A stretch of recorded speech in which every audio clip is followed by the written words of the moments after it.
여러분 안녕하십니까? 오늘 외전에서는 신장식 변호사 모시고 요새 가장 뜨거운 법적 쟁점들 짚어보겠습니다. 기다리셨습니다. 네, 안녕하세요. 예. 본방 이후에 너무 오래 기다리시게 했어요. 예. 저도 변호사 업무를 했습니다.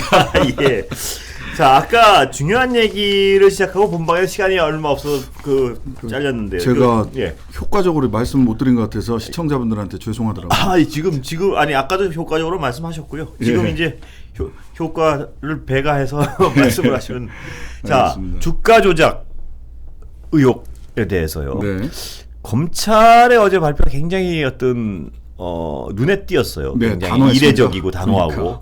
요새 사건에서 이렇게 검찰이 이례적이고 단호하게 얘기한 일이 별로 없는 것 같아서 굉장히 또 신선했고요. 네. 예. 우리 어제 오늘 굉장히 단호하게 좀 얘기했던 오늘도 뭐가 게 나왔습니까? 오늘도 뭐 하나 있었는데 예.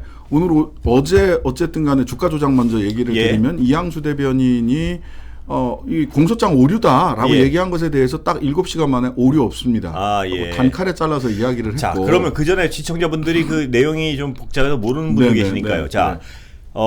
한 언론이 예를 들어서 옛날에 국민의힘이 무슨 얘기를 했었냐면 네. 공소장에는 김건희 씨 이름은 나오지 않는다. 네, 거기서부터 시작이 됐죠. 거기 나오지 않는다. 그러니까 김건희 씨는 달리 주가 말하면 조작에 혐의가 없다. 별로 주가 조작에. 없다. 혐의가 없으니까 공소장에 이름이 나오지 않지 않겠느냐. 예. 이런 얘기를 했는데 엊그저께인가요? 보도에 뭐가 나왔냐면 아니다. 공소장 자체에는 안 나오지만 공소장의 일부인 예. 범죄 일람표에는 280여 차례 김건희 네. 씨의 이름이 등장한다. 네, 그렇습니다. 그럼 그것도 그 범죄 일람표라는 것은 굉장히 구체적인 범죄 혐의가 있을 때 넣는 것이다. 그것은. 그러니까 뭐 누가 도둑질을 100번을 했어요. 예. 그러면 몇 월 며칠 날 어느 장소에서 뭘 도둑질을 했다. 이거를 공소장 앞에 본문에다가 예. 다 쓸 수는 없잖아요. 예. 원래 공소장에 그걸 다 써야 됩니다. 일시, 방법, 시간을 다 그러니까 써야 돼요. 그 일람표 자체가 공소장이군요. 그 공소장입니다. 예. 형사소송법 안에 공소장이라고 딱 돼 있어요. 그러니까 예. 범죄 일람표는 공소장입니다. 공소장에 예.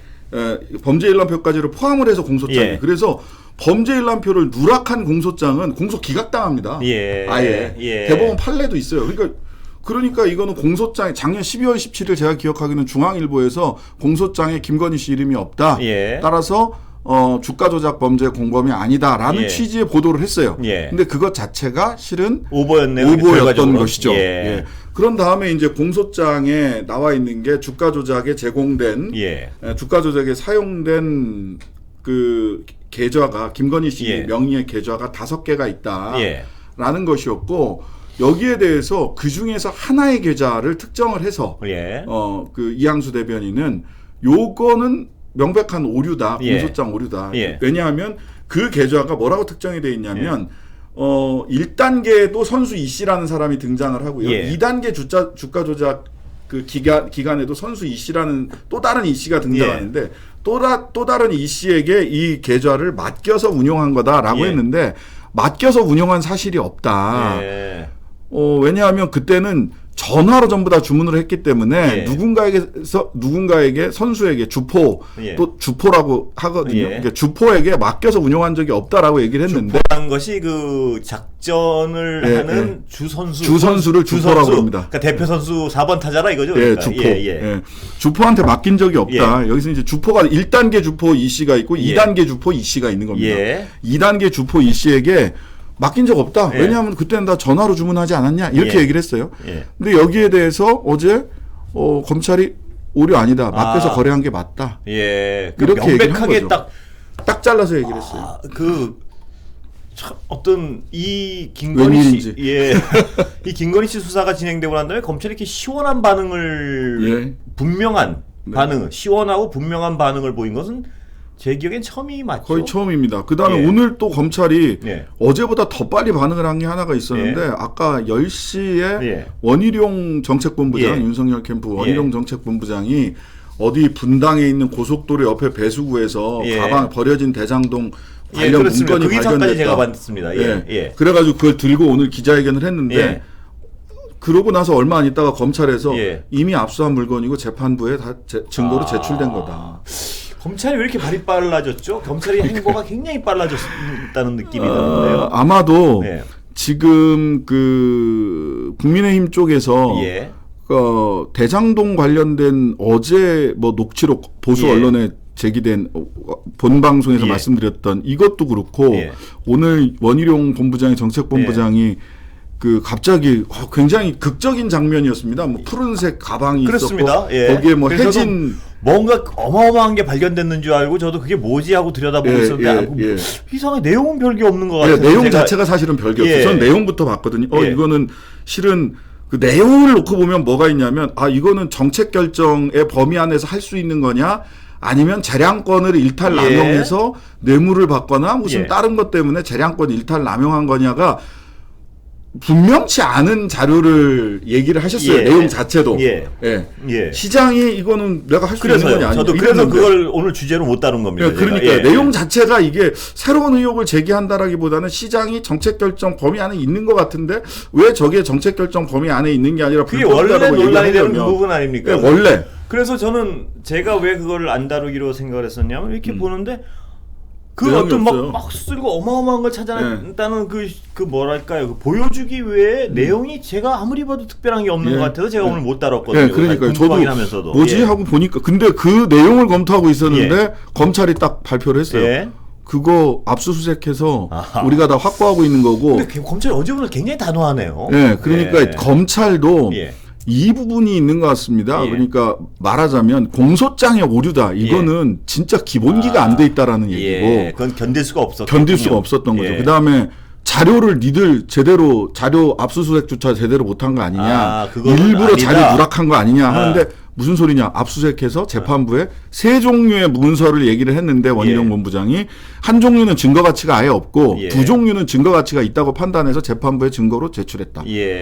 명백히 얘기를 했네요. 딱 떨어지게. 딱 떨어지게 얘기했습니다. 그래서 이거는 거짓말하기 어려운 부분들이라서 다시 그러면 다시 돌아가 볼까요? 원희룡 본부장 원희룡 그분 디스커버리 아니요 원희룡 그분 정책본부장 본부장 맞으시죠? 정책본부장이세요. 책을 약간 헷갈려가지고 원희룡 본부장이 말씀하신 그 부분은 오늘 이제 뭐 단칼에 정리를 해버린 것 같고요.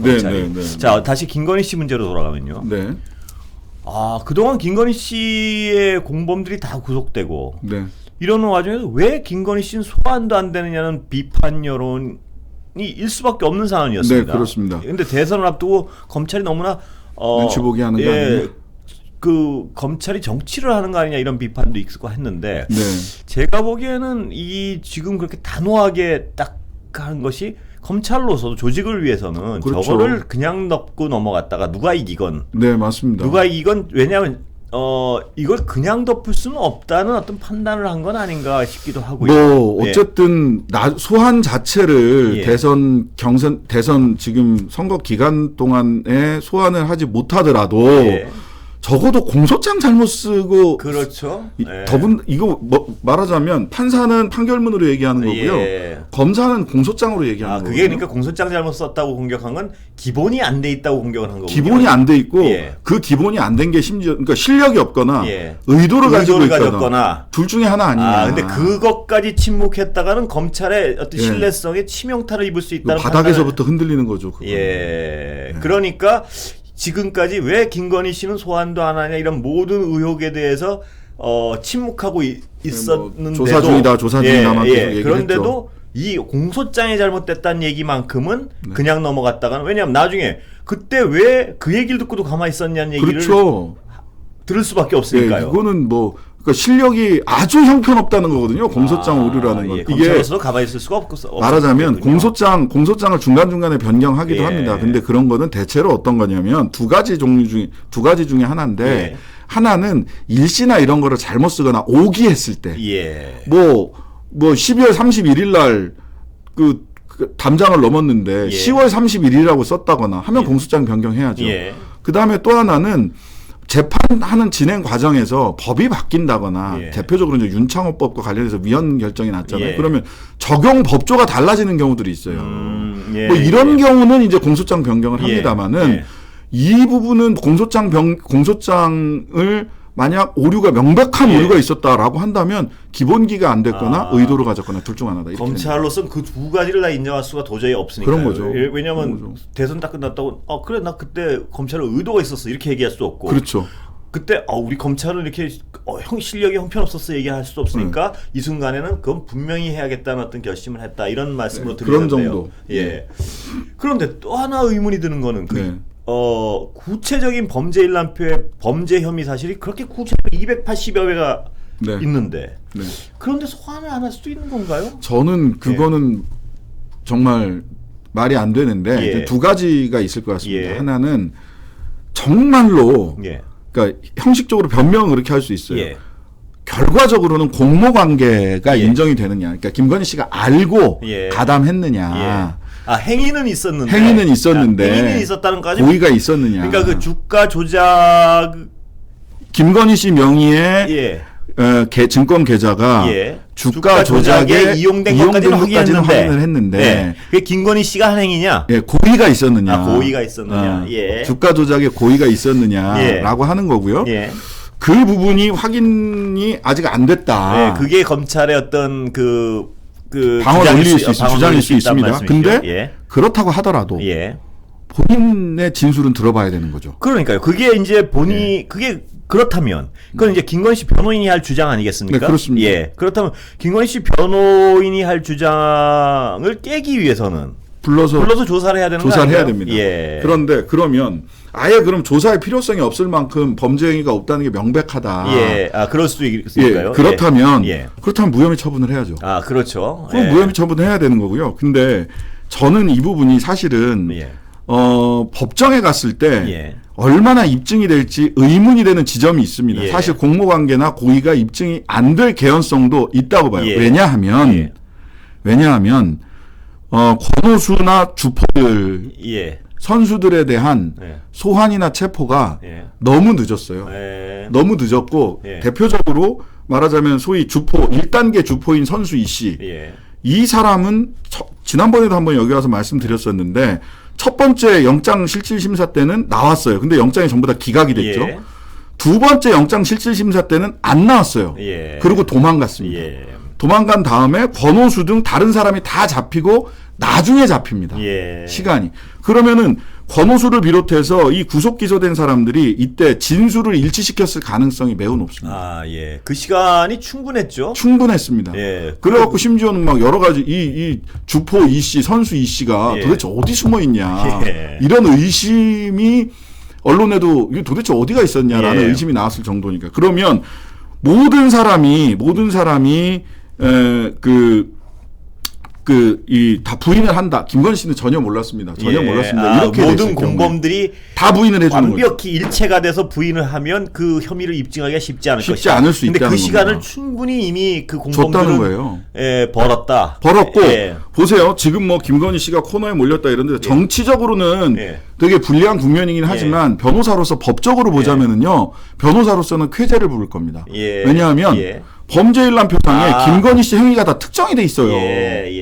그러면은 뭘 방어해야 되는지가 다 나온 겁니다. 이 소환이 늦춰지고 같이 공범들과 함께 기소되지 않음으로 인해서 법적으로 김건희 씨는 굉장히 유리한 위치에 있는 겁니다. 그렇다면 검찰이 예를 들어서 그 혐의 사실을 드러내고 어떤 그 범죄 혐의를 입증하기 위해서는 이미 그 범죄 일람표가 작성됐던 아주 옛날에 그럼요. 그때 이미 소환을 해서 이건 어떻게 됐고 그 준비를 하기 전에 그러는 게 수사의 기본 아닌가. 그렇습니다. 그래서 기소를 하든 무혐의 처분을 내리든 공범들과 함께 처리했어야 돼요. 근데 똑 떨어져서 이 케이스만 따로 있다 보니까 따로 있으니까 그동안 많은 준비를 할 수 있었던 시간이 있다 이 말씀이시죠. 그럼요. 충분히 준비할 수 있었죠. 근데 그럼에도 불구하고 이 고의가 입증되기가 어려울 수도 있다. 왜냐하면 이게 수사는 타이밍하고 밀행성인데 그렇습니다. 타이밍과 밀행성에서 전부 다 실패한 수사를 이미 하고 있기 때문에 재판에서 이 실패한 수사를 극복할 수 있을 정도의 입증을 검찰이 해낼 수 있을 것이냐 기소할 수 있을 것이냐 자체가 법률상으로는 변호사들이 봤을 때는 굉장히 관전 포인트예요. 결과적으로 이렇게 하려고 이렇게 시간 끌었나? 라는 생각을 그런 의혹을 가질 수밖에 없단 말씀이시죠. 변호사들이 보기에는. 그러니까 지금 이 자리에서 여러 번 말씀드렸지만 우리가 검찰이 가졌던 그 무소불위의 권력이라는 것은 기소를 독점하기 때문에 아예 그냥 뭉개버릴 수도 있지만 기소를 안 하고 지금 같은 어떤 상황에서 경찰이 예속돼 있던 상황에서 검찰한테는 네. 수사 자체를 부실하게 해가지고 완전히 재판을 통해서 클리어하게 해주는 그런 방안도 경우들도 적지 않았습니다. 적지 보면. 않았습니다. 예. 적지 않았습니다. 그 대표적인 예가 증거 불충분으로 저번에 그 무죄가 된 그분 최용빈이 저기 최용빈 건 권성동 권성동 건도 있었고요. 수사를 제대로 했다. 그러니까 증거 불충분이란 건 죄가 있다 없다가 아니라 증거가 없다. 증거로 입증하지 못했다. 수사기관이 설렁설렁 수사해서 증거를 불충분하게 하면 면죄부를 줄 수 있다는 뜻인데요. 그리고 또 대표적으로 하나 더 생각해 볼 게 이현동 전 국세청장이죠. 똑같이 원세훈 그 국정원에서 DJ 데이비슨 프로젝트라고 해서 DJ 퇴임한 이후에 김대중 전 대통령의 해외 비자금을 추적해봐라 라고 해서 대북 공작 자금을 갖다가 이현동 국세청장에게 줬다 라고 해서 원세훈 국정원의 간부들과 원세훈 국정원장은 다 처벌받았어요. 근데 그 돈을 받았다, 돈을 줬다고 해서 한쪽은 처벌받는데 이현동 전 국세청장은 돈을 줬다는 사람은 처벌을 했는데 증거를 잡아서. 근데 이현동 국세청장은 증거가 불충분해서 대법원까지 가서 무죄 받았습니다. 그러니까 뭐 그러지 않길 바라지만요. 그러지 않다고 믿고 싶지만요. 검찰이 봐주고 싶은 사람은 너무 기소를 안 하면 너무 소록이 보이니까 어떤 사람은 그냥 부실하게 수사해서 재판에서 완전히 면죄부를 주는 방안도 가끔. 뭐 또 대표적인 하나 더 말씀드릴까요? 남욱 변호사 2015년 대장동에서 그 구속 기소됐거든요. 근데 이제 박영수 전 특검이 변호인으로 가면서 결과적으로 무죄를 받았는데 당시에 봐주기 기소, 즉 처벌이 안 될 만한 건으로 기소를 하는 거죠. 처벌이 될 만한 건은 빼고 기소해서. 그렇게 많은 분들이 왜 이걸로 변호사법 위반으로 했는데 알선수재라든지 뇌물이라든지 이런 거 다 빠지고 왜 변호사법 위반으로만 기소했을까? 그 기소의 주체가 누구였나요? 당시 수원지검이었을 겁니다. 수원지검이었고 그래서 이거 도대체 왜 이랬을까? 의문이 있죠. 그러니까 입증 가능한 중요 범죄에 대해서는 기소를 하지 않고 아예 그냥 넘어가기는 좀 그러니까 의심을 하는 쪽은 그렇게 보는 거죠. 그렇게 보는 거죠. 아예 그냥 넘어가면 남들이 또 말이 많으니까 기소를 하긴 하되 중요 범죄 쏙 빼고. 그렇게 된 거죠. 이미 그게 이제 경찰청에서 서울 남부경찰청에서 기소 의견으로 송치가 됐던 거고 구속 영장도 나와서 구속돼 있었던 거거든요. 근데 이제 검찰이 기소권은 검찰이 가지고 있으니까 기소를 할 때는 변호사법 위반으로. 여러 번 여기서 이 자리에서 지적을 했지만 박영수 전 특검이 어떤 그 대장동 관련 사건에서 딱딱 등장하는 순간은 굉장히 극적인 순간이 극적인 많습니다. 순간입니다. 그 정도면은 제가 50억 아니라 50억 클럽 곱하기 2, 3을 해줘도 이 소위 대장동의 주범들 입장에서는 역할 충분히 했다라고 생각할 거예요. 아까도 본방에서 말씀 드렸지만 지금 그 어떤 그 대장동의 업자들, 토건업자들이 그만큼 처음부터 4천억짜리 도둑질이다. 자기들끼리 하는 말이요. 그렇죠. 명백한 사법 리스크. 그러니까 이게 처벌받을 위험이 있다는 걸 그만큼 알고 있을 때 그러니까 1조에 가까운 돈을 먹는 게임에서 이들에게 도둑질해서 그렇죠. 몇십억씩 왜 그런지 저는 상당 부분 이제 이해가 가죠. 이해가 도대체 50억 그럼 왜 있는 거야? 왜 있는 거야 해서 굉장히 논리적 연결이 심플하게 되는 부분이 있습니다. 왜냐하면 1조에 가까운 진짜 우리가 상상할 수 없는 거액이 있는데 거기 사법 잘못하면 잡혀 들어갈지도 모른다는 그 생각을 하고 있을 때 법조계 인맥 중에도 센 사람들을 아주 강력히 끌어들여야 될 필요가 있었다. 그런 거죠. 그런 거죠. 그래서 박영수 전 특검 같이 아주 막강하고 실력 있는 분들을 끌어들여야 될 필요성이 있어. 이렇게 추정하는 게 굉장히 합리적 의심 같습니다. 보면 뭐 특수부 사건들이니까 대부분 이런 것들이 특수부 사건이니까 대한민국 소위 검찰의 특수부 라인의 핵심을 다 잡은 거죠. 최재경, 박영수, 특히 박영수를 통해서 그러니까 논리적으로 굉장히 이해가 되는 부분이 있어요. 의심이 그런 추정이. 거죠. 최재경, 박영수 그다음에 뭐 곽상도 뭐 이런 분들 뭐 그 와중에 또 이제 뭐 김만배 씨 누나가 아버지 집을 사줬다 안 사줬다 해서 나오는 윤석열 후보까지 대한민국 검찰 특수부 라인 핵심을 이름들이 다 등장하는 거죠. 다 등장합니다. 대장동에.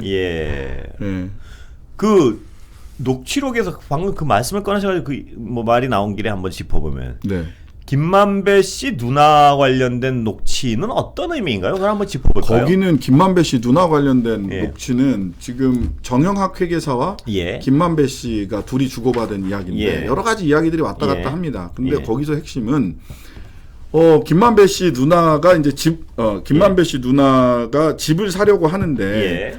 자, 뭐 집을 하나 같은 경우는 시세보다 너무 비싸게 주진 말고 그 대화가요? 예, 대화에 예. 그러니까 누구 집인지는 뭐 안 아직 드러나는 거죠. 특정이 안 됐고요. 예, 예. 특정이 안 된 가운데서 시세보다 더 많이 주지는 마라. 더 많이 주진 마라. 시세보다 더 비싸게 주고 사지는 마라. 이게 언뜻 들으면 의심받을 수 있으니까라는 가로가 있는 걸로 해석이 되네요. 예. 당연하죠. 의심받을 수 있으니까 가로 이 말은 없지만 물론 예. 시세보다 더 많이 주고 사지는 마라. 예. 시세보다 더 많이 주지는 마라. 그리고 예. 그 밑에 그쪽에서 양도세도 물어야 할 거고 예. 라는 얘기가 나와요. 예. 그럼 이제 이 상식적으로 예. 집을 사는 사람이 예. 시세보다 더 비싸게 주고 살 거를 걱정을 한다는 게 시세보다 돈을 더 많이 주지는 말아라 예. 라고 얘기를 한다는 게 상식적으로 말이 안 되잖아요. 이게 이제 일반적인 경우에는 뭘 사주는 사람들이 예. 그 사람을 위해서 뭘 사주는데 의심받으니까 해서는 안 될 그러니까 일인데 시세보다 더 많이 주면 이 시세보다 더 많이 준 이상하게, 부분이 예. 뭔가 다른 대가다. 예. 다른 대가로 지불된 거다. 예. 그러면 그 다른 대가가 뭐냐라고 예. 하는 질문을 받을 수밖에 없잖아요. 그러니까 더 많이 주진 마라. 더 많이 주지 마라. 사주긴 사주되. 예, 예. 그쪽에서 양도세도 물을 거고. 예. 근데 이제 그러고 나서 또 얘기를 하냐면 뭐라고 그러냐면 누나한테 그럼 현찰을 줘야 될 텐데 어떻게 할까? 예. 하니까 정영학 회계사가 예. 회계사니까 이제 지금 정영학 회계사가 세금 문제라든지 이런 거 예. 쭉 해가지고 김만배 씨한테 얘기를 해주는 거예요. 예. 그러면 취업을 시키면 되지. 누나를요. 예, 누나로 1억이든 2억이든 이렇게 주면 된다. 한 예. 1억 정도로 주자. 1억 얘기했다. 예. 2억 얘기를 했다. 예. 현찰로 한 1억을 주자. 연봉으로. 그건 어떤 의미인가요? 그러니까 누나한테 예. 그러니까 누나를 통해서 예. 집행돼야 될 돈이 있는데 예. 이게 동티나지 않게 그러니까 돈을 월급으로 받게 하도록 하자. 예. 누나를 통해서 흘러나갈 돈이 있는데 그렇죠. 그냥 흘러나가면 동티가 나니까 예. 누나한테 월급 형식으로 주자. 이건 예. 뭐 곽상도 아들한테 산재 위로금으로 50억 준 거, 예. 산재 위로금 명목으로 주는 거랑 예. 이게 사이즈는 다르지만 비슷한 논리인 거죠. 예. 동티나지 않게 돈을 주려면 누나한테 현찰을 줘야 된다. 예. 그러려면은 월급으로 주자. 근데 이 얘기를 한 다음에 예. 누나가 실제로 천화동인의 내부 예. 이사로 예. 등록을 해서 예. 월급을 받습니다. 그 다음에 이 누나가 그 얘기가 끝나고 난 다음에 뭐를 하냐면 집을 사기 시작을 합니다. 예. 집을 9채를 삽니다. 예. 9채를 빌라 8채하고 그 윤석열 후보의 예. 아버님 연희동 집 예. 포함을 해서 9채를 사요. 실제적으로 샀고 실제로 삽니다. 그러니까 아까 다시 정리하면 그 녹취록에 있는 게 어떤 집을 대상으로 하는지는 모르지만 윤석열 후보 아버님의 집이라는 의심이 가능한 이유는 네. 그 녹취록도 존재하고 네. 실제적으로 사기도 했다. 샀어요. 예. 사서 9채를 사는데 그 중에 한 채가 윤석열 후보의 아버지 집이고 예. 나머지 8채가 목동에 있는 빌라들입니다. 예. 근데 목동 빌라 주인들이 누군지는 모르죠, 우리가. 예. 근데 목동 빌라 주인들 중에 예. 혹시 시세보다 돈을 더 줘서 대가를 지불해야 되는 사람이 있었나? 예. 윤석열 후보의 아버지 집에 예. 시세보다 돈을 더 줘서 예. 그 대가를 지불해야 돼. 어떤 대가로서 돈을 줘야 돼. 예. 또는 뭐 사전 정지 작업일 수도 예. 있겠지만 돈을 더 줘야 될 사연이 있을 사람이 있을까? 예. 놓고 보면 8채는 아직 드러나지 않았어요. 8채 중에 또 그런 사람이 있을 수도 있고. 있겠지만 예.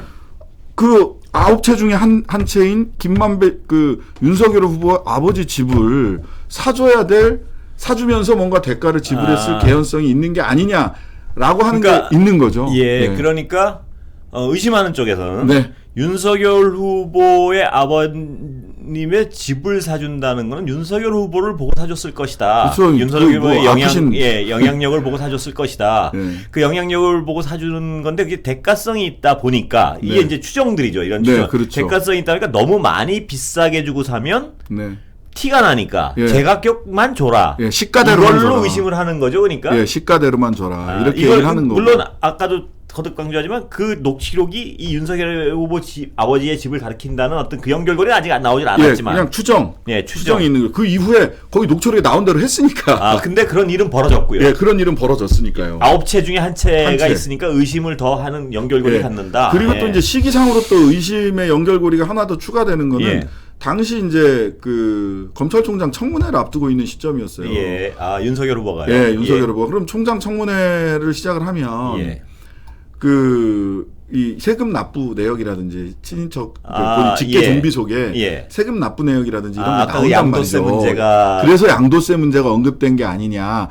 양도세가 얼마가 나왔느냐를 보면 얼마를 주고 샀는지가 추정이 되기 때문에 이 거래가 시가대로 거래가 됐는지 안 됐는지가 바로 이거는 계산이 나오는 거거든요. 그게 그러니까 이 어떤 만약에 윤석열 후보의 아버지의 집을 지칭하는 그 녹취라고 가정을 할 때 가정을 해보면 아구가 맞긴 맞는군요. 딱. 아기가 맞습니다. 그런데다가 또 하나 또 의심스러운 건 뭐냐면 첫 번째는 우연히 샀다라고 하는 게 믿기 어려운 부분들이 있고 우연히 샀다 그랬죠 맨 처음에. 우연히 샀다. 그리고 이 집을 사는 사람이 누군지도 몰랐다. 윤석열 후보 측에서는. 김만배 누나라는 거 몰랐다라는 거예요. 그다음에 김만배 누나 측에서도 이게 윤석열 아버지의 집인지 몰랐다라는 거예요.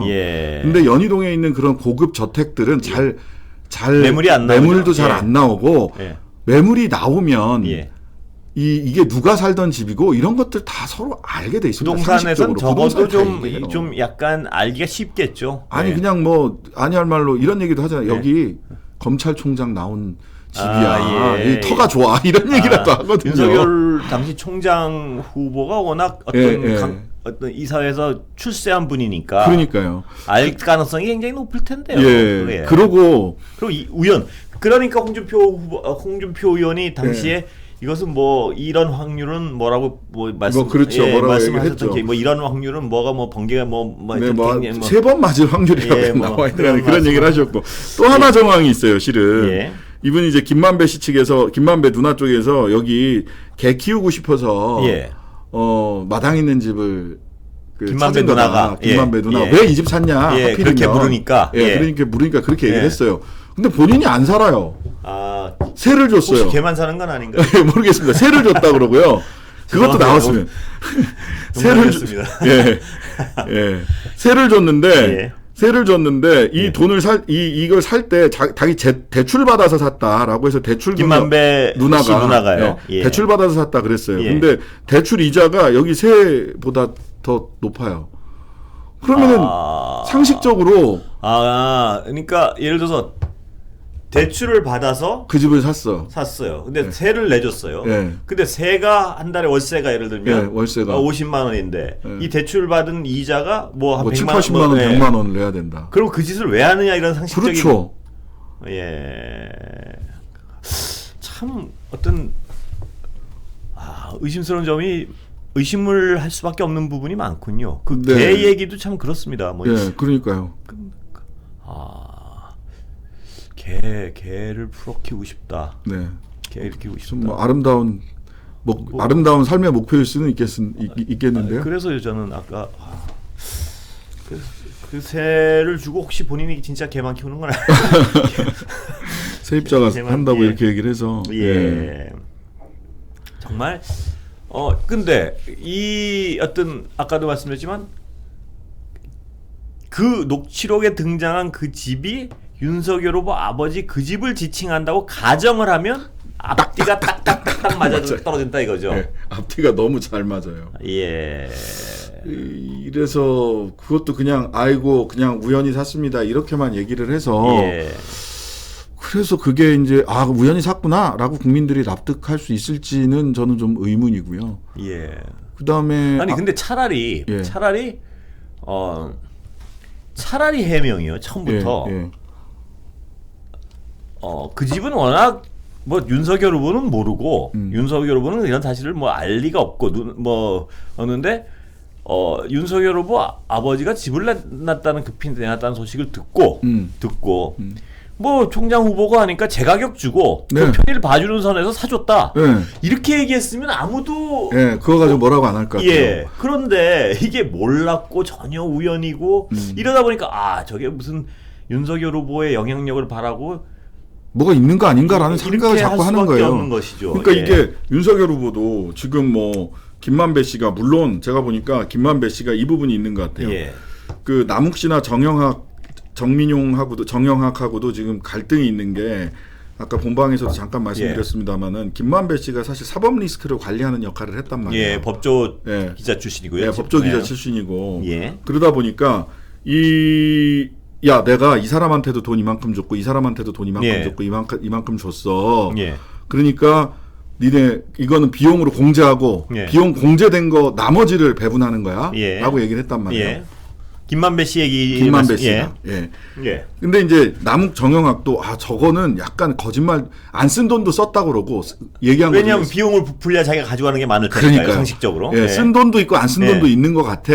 라고 생각을 했다는 거예요. 근데 왜 거기서 녹취록상에서 논쟁을 하지 않았느냐라고 물어보니까 이건 접경 가서 노영희 변호사가 물어본 말이에요. 진짜로 이건 팩트군요. 그러니까. 노영희 변호사 그런 말을 했다는 건 팩트죠. 근데 거기서 그렇게 얘기를 하더라는 겁니다. 남욱 변호사 얘기는 김만배 씨도 대부분 인정하고 있는데 당시 수익 배분권을 김만배가 가지는 것을 조건으로 해서 2015년에 김만배가 결합을 했고 수익 배분권은 김만배가 가지고 있는 겁니다. 그래서 정영학 관련해가지고 너 이거 이상하게 돈 썼어 해서 정영학 회계사는 김만배 씨랑 소송을 해가지고 몇십억을 또 받아냈어요. 이미. 그랬습니까? 그런 일도 있었어요. 그러니까 김만배 씨가 이야기하는 게 과장도 있을 수 있어요. 뭐 조재현 대법관이라든지 이런 부분들은 더 사실관계가 더 드러나면 확인해 보면 김만배 과장이었을지 아닐지는 봐야 됩니다. 분명한 건. 그런데 적어도 그 부산저축은행 사건 때부터 쭉 또 기자들의 이야기를 들어보면 윤석열 후보가 김만배 씨를 상가집에서 인사 한 번 한 사이다? 이건 아닌 것 같거든요. 그거는 근데 너무 딱 잡았다니까.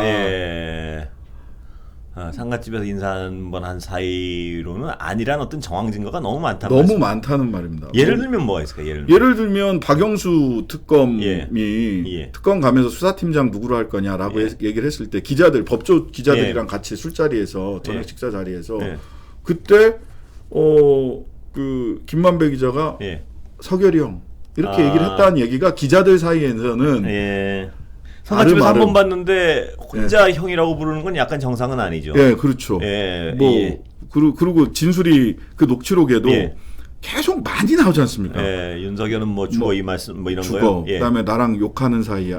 내가 뭐 하면서 서로 욕하는 사이야. 그리고 뭐 살살 많이 봐줬지만 더 할 수는 없어. 얘기는 여러 가지 어떤 그 정황 증거들이 믿기가 힘든.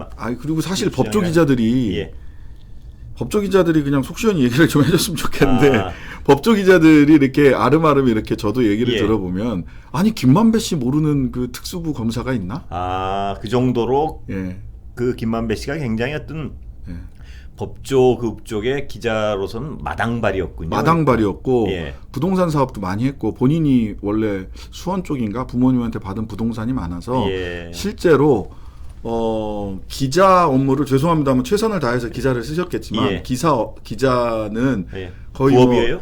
거의 비슷한 그런 소문이에요. 인맥 관리를 위해서 기자하고 계시는 거 아니에요? 인맥 관리를 위해서 기자란 직업이 사람 만나기 좋으니까 그랬다는 소문이란 말씀이죠. 법조 기자에서는 뭐 거의 뭐 마티형처럼 뭐 돈도 잘 쓰시고 그러셨다고 그러더라고요. 그래요?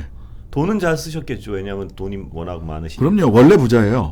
그래요? 원래 아버지한테 받은 땅이 많다니까요. 부동산이.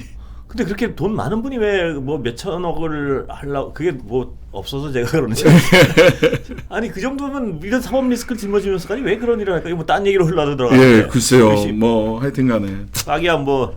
저희들은 한 돈 100만 원, 돈 1000만 원 버는 게 목표겠지만 뭐 이 사업하면 뭐 그 정도 나오는데 그럼 그분들 같은 경우는 뭐 한 뭐 몇백억 대가 아니면 사업으로 안 보일 수 있겠죠. 이게 참 상대적으로 갑자기 왜소해집니다. 이거 참. 김만배 씨가 나이가 어떻게? 50대 한 중후반쯤 되시나 모르겠습니다. 고쯤인 것 같아요. 전부 다 그 성대 선후배 고 나이 또래. 80년대. 80년대 중반 학번이나 뭐 초반 학번이나 이렇다면. 이성문, 김만배 뭐 이런 분들이 다 대부분 80년대 중후반. 다 고쯤입니다. 구속된 곽상도 전 의원도. 곽상도 다른 얘기 하나만. 곽상도 전 의원은 사실이 아니다. 검찰 조사에도 잘 응하지 않고 그랬는데 저는 하나 궁금한 기사가 잘 안 나와서 혹시 들으신 게 있나 해서 여쭤보는데 그 아들이 받은 50억은 아직도 그냥 정상적인 돈이라고 주장을 하고 있는 건가요? 본인은 그렇게 주장하는 것으로 알고 있습니다. 그것도 참 굉장히 힘든 주장인데요. 예, 본인은 그렇게 주장하고 있는 것이고, 예. 그다음에 최근에 이제 그 정치자금법 내지는 뇌물죄로 그 5천만 원 관련해서는 변호사 비용이었다라고 이제 얘기를 하는데, 변호사 비용이었다라고 하는 거는 그 너무 심플하게 나와요. 50 그것도 나오는 거고. 그리고 50억을 퇴직금으로 받을 정도면은 좋은 회사죠. 좋은 회사네요. 정말 그런 회사는 한번 죄송합니다. 50억 퇴직금 주신다면 전 한 10년 정도는 이상 일할 거기 10년도 일하지 않았는데 곽상도 씨 아들 잠을 안 자고 일해도 50억 그럼요. 퇴직금 참 그렇습니다. 뭐 오늘 금요일이고 4시가 다 돼가는데 혹시 뭐 나머지 꼭 이 말씀은 시청자분들에게 좀 강조하고 싶었는데 하는 말씀 있으면 하시고 끝내겠습니다. 네. 그 아까 이제 뭐 도이치모터스 얘기를 했는데 저는 뭐 다시 말씀드립니다만은 이거 오늘 동아일보에서 사설을 썼더라고요. 어떤 계좌 다 공개하시라고. 윤석열 후보 도이치모터스 관련 계좌는 다 공개하셔라. 동아일보가요? 웬일일까요? 어떻게 해서 그래야 돼? 하여튼 뭐 그분들은 뭐 알아서 하실 거고. 네, 아니 그래서 동아일보까지 이렇게 나왔는데 이거 그냥 못 넘어갈 것 같습니다. 글쎄요.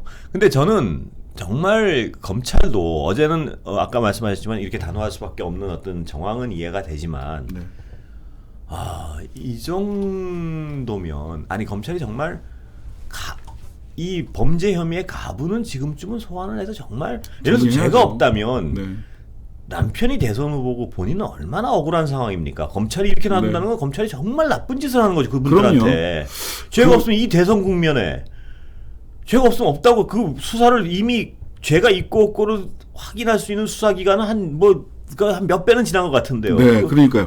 요거 마지막으로 하나만 더 말씀드릴게요. 이게 어제도 말씀드렸습니다만 자본시장법 위반의 시세 조정, 주가 조작을 하는 것이 화이트 칼라 중대 범죄입니다. 화이트 칼라의 중대 범죄고 그래서 뭐 3년 이상, 5년 이상, 3억에서 50억까지는 3년 이상의 중범죄, 징역형이 규정돼 있고 50억이 넘어가면은 무기징역 내지는 5년 이상이에요. 굉장히 중범죄인데 여기에서 실제로는 2000년대 초반까지요. 2010년대 초반까지 전주들을 계속해서 아까도 개연성 공모 관계와 고의를 입증하기가 쉽지 않았다라는 말씀 않을 수도 있다라는 말씀드렸잖아요.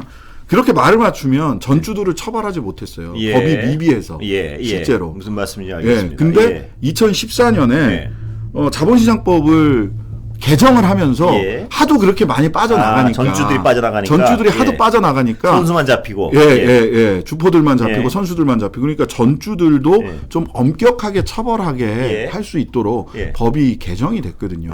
그러면 이런 정도, 그러니까 물론 그래서 이제 2011년, 12년에 벌어졌던 일이라 그 엄격한 적용을 받는 법에 소급 적용이 안 될 수 있어요. 그런 점까지 고려를 했을 때 실제 고의 입증이 가능할는지에 대해서는 지금의 태도, 저는 입증이 가능하다고 봐요. 정황만으로도. 왜냐하면 미필적 고의도 인정이 되기. 알만했다. 알고도 허용했다. 모르기가 어려웠다. 모르기가 어려웠다. 근데 쟤네들 처음에는 1단계에서 내가 몰랐지만 2단계로 가면 너무 더 정황이 너무 분명하거든요. 그러면은 이게 모를 수가 있을까 하는 생각이 드는 그런 부분. 적어도 1단계는 몰랐다고 치더라도 2단계에서는 이거 하는 것 같아. 근데 뭐 내가 돈 벌면 되지 뭐 하는 수 없어. 나는 그냥 미필적으로나마 인정하고 인지하고 있었다. 인지하고 인정했다. 그럼 뭐 알아서 해봐. 나는 모르는 척 할 거야. 이랬다고 하더라도 이거는 그 고의가 인정이 되는데 이게 이 전주만 진술을 맞춰서 몰랐습니다 해서 빠져나간다면 그리고 그것을 엄격한 수사를 통해서 입증하지 못한다면 여전히 검찰은 권력의 눈치를 본다. 검찰 선배의 팔이 안으로 굽는다. 내지는 화이트 칼라 범죄에 장발장들에게는 그렇게 가혹한 검찰이 화이트 칼라의 중범죄에는 너무나도 관대하다라는 비판을 면하기 어렵다. 비판을 피하기 어렵다. 그 부분은 좀 말씀드리고 싶습니다. 그리고 이 주가 조작이라는 건 정말 이 주가 이게 어떤 시장의 투명한 시장 원리에서 이루어져야 된다. 근데 뭐 김건희 씨는 아직 혐의가 입증이 안 됐으니까요. 어쨌든 이 주가 조작은 자본주의의 근간을 흔드는 중대범죄인 건 분명한 사실이라면 예. 전주라는 이유로 말 쉽게 빠져나간다면 그거는 안 되죠. 그거는 그거 그렇게 쉽게 빠져 전주의 어떤 의도와 의지의 여부란 이유를 알 수 없다는 이유로 쉽게 빠져나가게 만약 검찰 수사액이 그 정도라면 예. 그거는 이 자본주의의 주식시장 건강함을 흔드는 겁니다.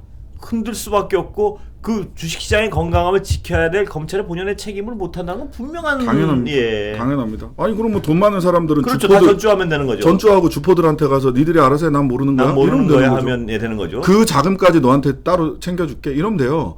아, 예. 그거는 정말 그 뭐라 그러죠? 그 발본색원해야 될 정말 예, 자본주의를 위해서는 그렇습니다. 오늘 여러분들 그 주말이신데 건강하고 행복하십시오. 네. 여기서 마치겠습니다. 예, 네, 감사합니다. 감사합니다.